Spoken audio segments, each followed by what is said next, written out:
Hey guys, Mike here, the Detroit Borg, with a look at the new 4th generation iPad with Retina display.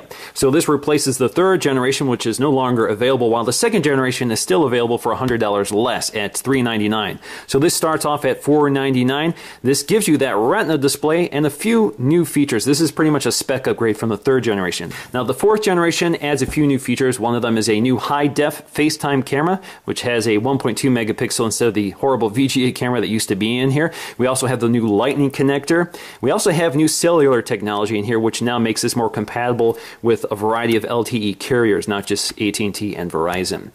So this means this is now available on Sprint and other global carriers. The big change is internal, so we now have an A6X processor replacing the A5X processor. So you can basically think of this as the iPhone 5 processor plus quad-core graphics, so that's the X in that equation. Quad-core graphics is needed to power the Retina display on this tablet. Now the design of the iPad is unchanged. Really the only visible difference is the new Lightning connector, which is now smaller. Now another change in here relates to the power adapter. So they've added a 12-watt power adapter to increase charging speed. So we go from 10 watt from the iPad 3rd generation to 12 watt. So that shaves off about 30 minutes off the charging time. Now on the back you'll find your capacity along with reference to the fact that this requires iTunes 11 or later. Unfortunately iTunes 11 has been delayed a month at the time of this filming, so we won't be able to use that, but of course you can still use iTunes 10 to sync up your new iPad. Alright, so let's go ahead and crack this open and take a look around. Alright, so we're just going to pop the lid here. Come on, there we go.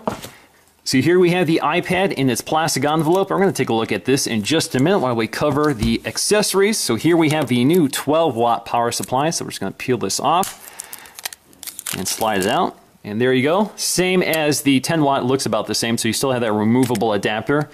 In the US, these are foldable, so you can travel with this a little more conveniently. And of course, you have your USB connector. And in fact, on the bottom, if you look, you'll see 12-watt USB power adapter.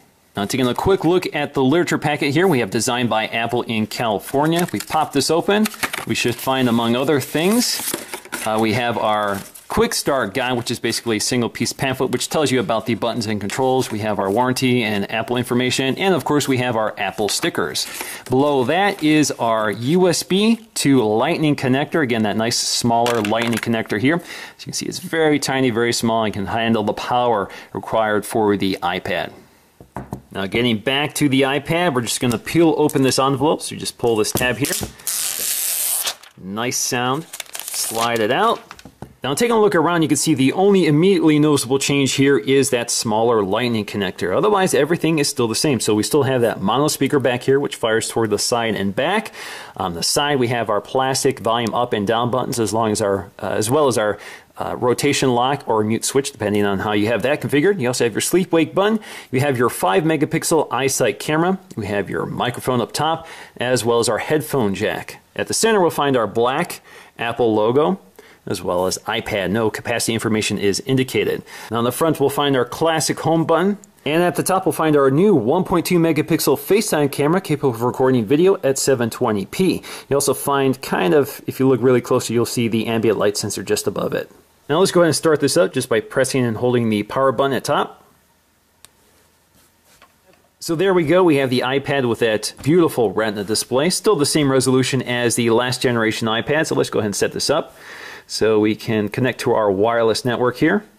Alright, so I'm done setting up my iPad and I can start using it.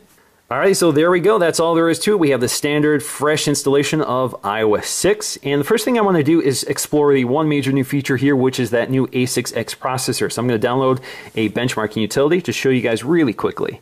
Now when you launch the App Store for the first time with a new installation of iOS 6, they do encourage you to download several apps that are not included. That includes iBooks, iTunes U, Podcasts, Find My Friends, and Find My iPhone. So I'm going to download all those for free as well. Now if we look at the Geekbench app, we can actually take a look at some of our stats here. So we have our processor, which is running at 1.39 gigahertz. Again, this is the A6X dual-core processor with quad-core graphics. We also still have 1 gig of RAM that's unchanged from the 3rd generation. So here we have our Geekbench score, and Apple did claim claim that the A6X processor would double the performance of the third generation iPad. And if we look at the third generation iPad, it actually more than doubled, at least in this benchmark. So you can see that they are true to their claim. So this is a much more powerful tablet than it was before. Now, just to show you the only visible change here from the third generation to the fourth generation, which is that Lightning connector, again, much smaller than that 30-pin dock. All right, guys, so that's going to do for me in this video. I will have a detailed comparison between this and the third generation iPad, so I'm going to do more benchmarking and some real-world speed tests like I always do. And of course, we have the iPad mini coming up here, so stay tuned for that video. And until then, see you again in the next one.